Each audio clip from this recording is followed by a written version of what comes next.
Hey everyone, welcome back to the channel. Thank you for being here. My name is Andrew, coming to you from the beautiful Carolinas. Today's topic is going to be when you close the door on the narcissist. Think about that for a minute. Everyone, if you like the content, please like, subscribe, and share. So, closing the door on the narcissist. This is something you've done, you're about to do, or you will do.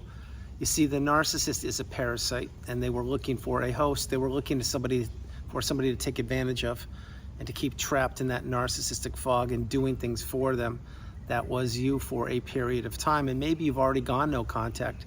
Maybe you've already closed the door on that person, and that, I can assure you right now, is a great thing.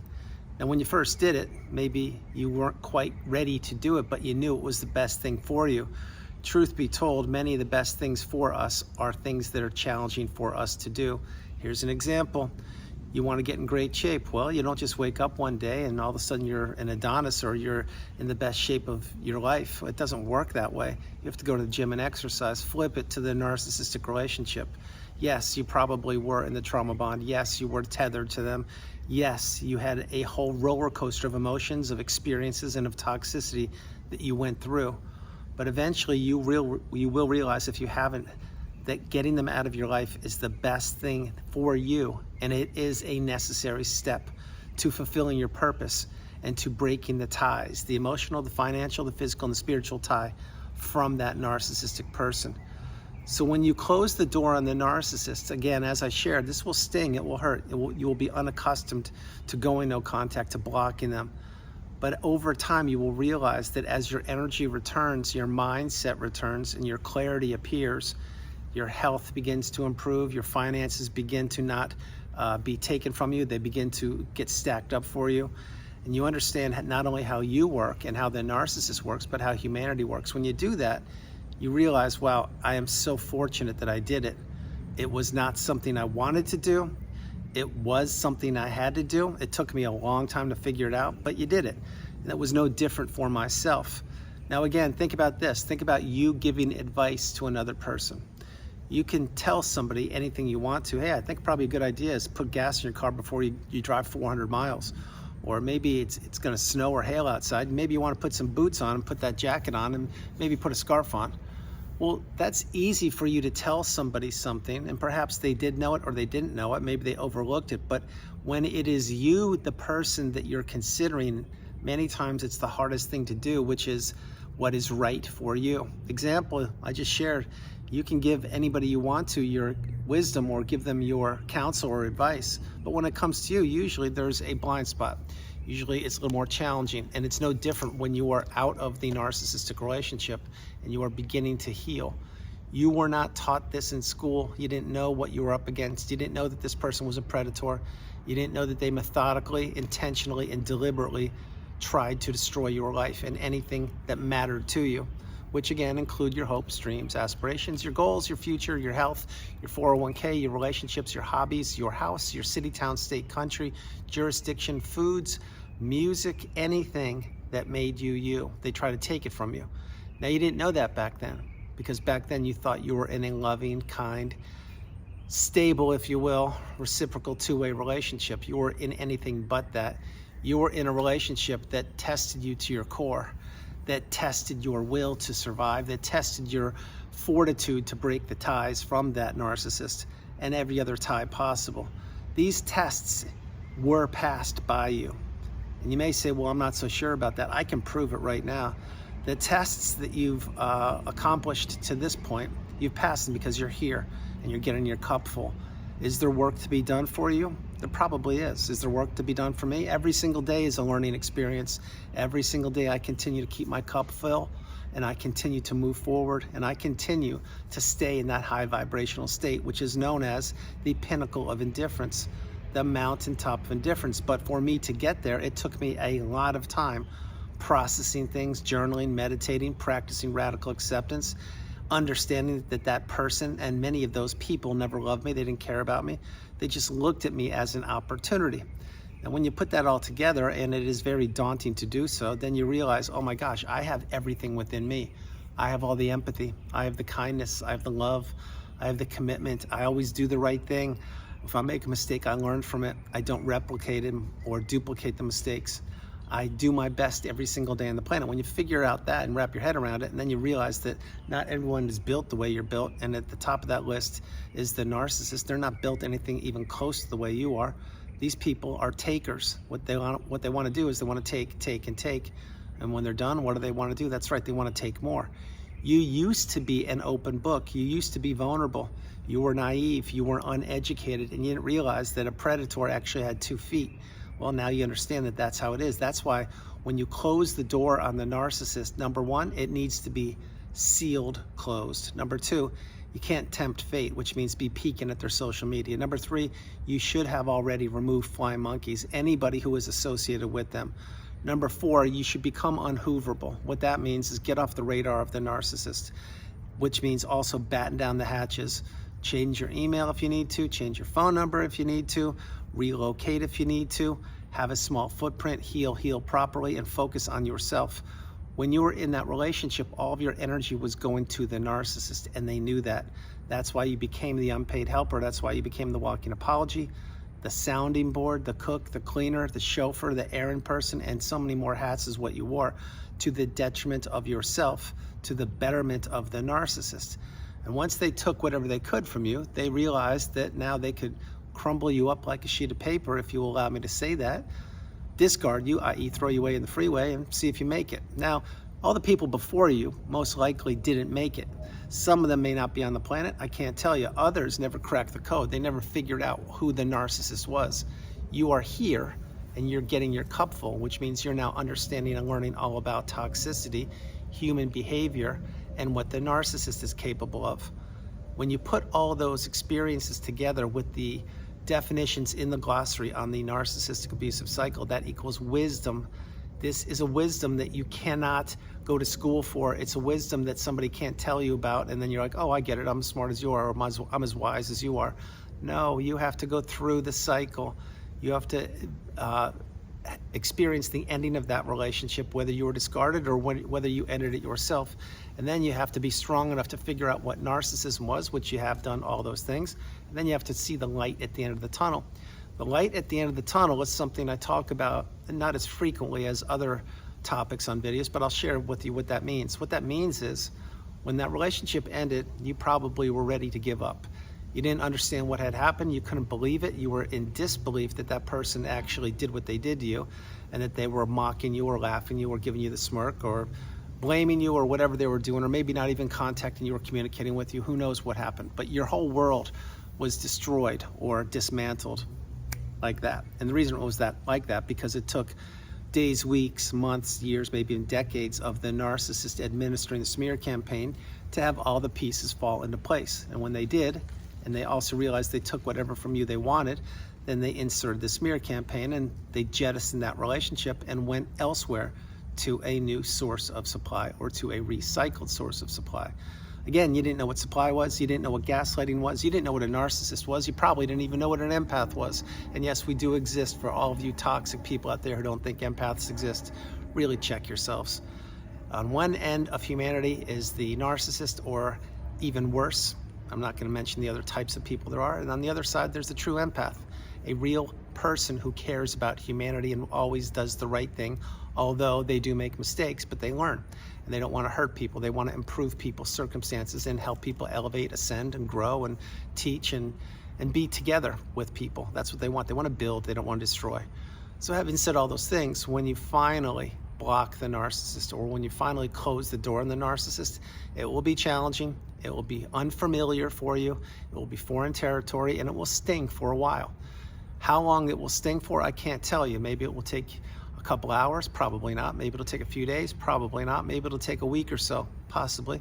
Maybe it'll take a little bit longer, but I can assure you every moment from the minute you close the door on that person, that you maintain your boundaries and you close the door and keep it closed on that person, the stronger you get. The stronger you get, the weaker they get. The weaker they get, the less of a voice they have in your mind. The less of a voice they have in your mind, the more your mind becomes clear. The clearer your mind becomes, the stronger you get.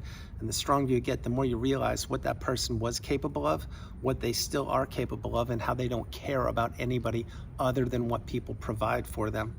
Now, again, on the channel, I've said this over the years, I'll say it again. The narcissist looks for opportunity. They look for utility. They look for pawns, puppets, indentured servants, and they look for anybody, and I mean anybody, they can bully and keep trapped in that narcissistic fog. So again, whether the narcissist you're considering, maybe they live 3,000 miles away from you. Maybe they live right next door. Maybe it was your wife or husband, you just divorced them. Maybe it's your adult child. Maybe it's the boyfriend or girlfriend of your adult child. Maybe it's your parent. Maybe it's your best friend. Maybe it's your boss. Maybe it is the person you just went into business with. Maybe it is the teacher in the class you're taking. Maybe it is the person you're sitting next to right now as you're consuming this video, and you are in a seminar or you're at work and you're thinking, oh my gosh, this person next to me, they've been here a week and they're checking all these boxes that Andrew talks about. Are they one? I can't tell you if they are one. I can tell you this. Number one, not everyone is the narcissist. Number two, not everyone's toxic. Number three, there are great people out there on the planet. Number four, for those of us who have gone through the cycle and healed properly, we understand that we are a rare breed. We are also in rarefied air. We were supposed to never have figured out what we did, but we did. We put ourselves back together against all odds, dusted ourselves off by the bootstraps, healed properly, rose through the ashes like a phoenix, and put ourselves back together. And then over time, we learned all the definitions and we ascended and elevated. And that's why those of us who've healed, that's why those of us really not only, number one, have small footprints, because it's true. Number two, we are now using our discernment, something we didn't do before. We are now trusting our instincts and our intuition. We are paying attention to red flags, and we are not as easy to access from anybody. When I say easy to access, I mean people that want to get to know us, well, they have to jump through some hoops. People that think they know us, they don't know us. People that we knew in the past, many of those people don't know us because we've changed. They haven't. Also, as you're changing, remember, most people around you, and I'm not talking about the narcissist, I'm talking about average everyday people, they don't want you to change because your change and your growth threatens them. Yes, this is true. Yes, it's real. Because everybody, and I mean everybody, likes familiarity. People like to know what another person is going to do, when they're going to be there, how they're going to laugh, what jokes they're going to tell, and what they like, what affiliations they like or don't. Well, that's how you used to be. Remember, you were trapped not only in the narcissistic abusive cycle, but you were probably trapped in the everyday fog before you met the narcissist. And that wasn't your fault. That was no different. Once you are out of the cycle and you figured it out and you've healed, then you can never, and I mean never, it's impossible to go back to the everyday fog, because it's as if you discovered some secret that's been on the planet the whole time you've been around, but you didn't even know it existed. Now you know it, and you could shout from the rooftops, you could do whatever you wanted to tell people, to make them aware of what you're talking about, but they're going to think that you've lost your mind, that you're crazy, that you have problems, that you just, something's different with you. Well, the truth of the matter is there are a lot of us like that are getting wiser and wiser each and every day. That's what the narcissistic abusive cycle does once you've healed. It takes you super low, it spins your world upside down, it isolates you, it traps you, it makes you fight for your life. And as you put yourself back together, other people can't wrap their head around it. And I'm not referring to the narcissist. They left you alone, crumbled up like a sheet of paper thrown away in the freeway. I'm talking about average everyday people. They're saying, like, what's the big deal? It's been 2 years, it's been 3 years. Like, what's the problem? Are you still watching those videos? I don't get it. How come we can't go hang out and watch the game? Or how come we can't go to the local restaurant like we used to? Well, those things bore you. They're mundane. You've outgrown them. And that's not your fault. That's not your choice. That's how much you've elevated and ascended. Now, again, if you haven't gone through the cycle, you probably think what I'm sharing with you may not click. Well, because it doesn't, because you don't know what I'm talking about. For those of you who have gone through the cycle or have healed, or you are healing, you know that not only what I'm speaking about is the truth, but you're probably living it right now. That's why post-relationship, you have to put yourself back together. No one's going to come knock on your door.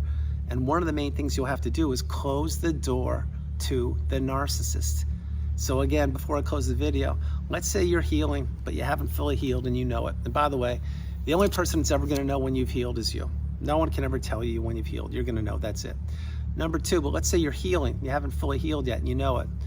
Well, then if you have the avenue of communication or avenues of communication open still to the narcissist, meaning they can still text you or call you or something like that, well, then that's going to always be haunting in the back of your mind. Why tempt fate? Why not go no contact and block that person? And I understand relocating is a big thing to do. I know getting a new cell phone number is a big thing to do. Changing email is a big thing. I get the whole thing. What I'm saying is this. Let's say you're living in the same town or city as the narcissist.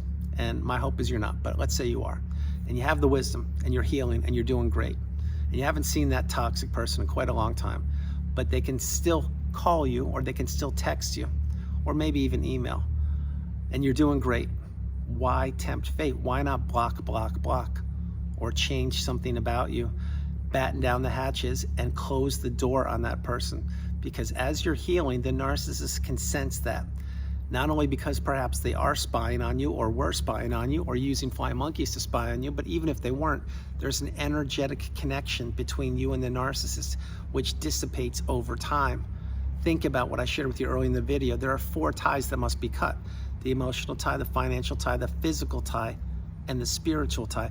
The narcissist knows when people are healing. The narcissist knows when people are catching on to them. The narcissist knows when people have healed. The narcissist knows when to press the gas pedal of abuse and when to slither off onto a new supply, because somebody has gotten strong enough to block them and close the door on them once and for all. My hope is that is you. That's your person, meaning you close the door on them. You understand that your energy is priceless, your time is invaluable, your life is meant to be lived toxic free, and that the narcissist, all that person would ever do is disrupt you, throw you under the bus, blame you for being you, and continue to steal your energy and your time and your money and emotions and more. That's why when you close the door on the narcissist, it's a great thing. Again, it will sting for a little bit of time, but eventually you get accustomed to it, you get used to it, and then as you're changing and growing and elevating and ascending, they're staying in that low vibrational quagmire state. And you may say, well, yeah, why? What's with that? Well, what's with that is you are a beautiful, bright, shining light. You are not a supply source.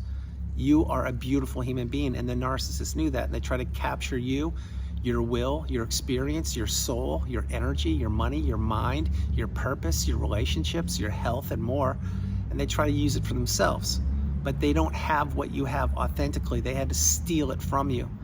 And now that they can't have access to you, or they don't have access to you, they need to steal that from somebody else. And that's how the cycle goes around and around and around. And that's why you need to get off the radar of these people, because they don't change. They only deteriorate over time, and each and every one of these relationships has, in fact, an expiration date. So everyone, that's the video. I hope you liked it. I loved doing it from the beautiful Carolinas. This is Andrew. Namaste. Have a great afternoon, evening, or morning. No matter where you are on the planet, you are not alone. I love you all, and I'll talk to you tomorrow. When you close the door on the narcissist, again, it's a great thing. It will hurt for a little while. You won't be used to it because perhaps you're still caught up in some connection with them, which I'm not going to get into for this video. But over time, you realize that that person never loved you because they can't love.